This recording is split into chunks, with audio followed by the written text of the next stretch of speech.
আচ্ছা, আগরবাতি কিসের জন্য? রুমের মধ্যে আমি আগরবাতি জ্বালিয়ে রাখি, আমার ভালো লাগে স্মেলটা। এতে রুমে ব্যাড স্মেল চলে যায়। আর হচ্ছে এয়ার ফ্রেশনার আমি দিতে পারি না।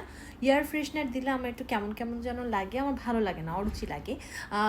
যেগুলো হচ্ছে একটু সেন্টেড ক্যান্ডেল, সেগুলো অনেক ভালো লাগে, বাট সেন্টেড ক্যান্ডেলগুলো একটু এক্সপেন্সিভ, আগরবাতি একটু এক্সপেন্সিভ কম। মানে মনে করো 100 টাকার আগরবাতি পাওয়া যায় যেটা তুমি কয়েকদিন চালাতে পারবে, কিন্তু সেন্টেড ক্যান্ডেল যদি তুমি মানে আসলে সেন্ট চাও সেটার দাম 500 টাকা এরকম পড়ে। কম দামি সেন্টেড ক্যান্ডেলগুলোতে আমি সুবাস পাই না, আমার নাক পর্যন্ত পৌঁছায় না। এই জন্য আমি রুমের মধ্যে আগরবাতি দিই। আর আমার কাছে মনে হয় যে আগরবাতি দিলে একটা ফ্রেশ ফিল হয়। তারপরে হচ্ছে আমার আমার খুব পছন্দ, মানে আমার ভীষণ পছন্দ।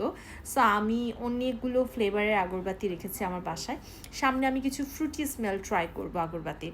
তোমাদের পছন্দের ফ্লেভারটাও জানাতে পারো, তাহলে সেই ফ্লেভারের স্মেলটাও আমি ট্রাই করব।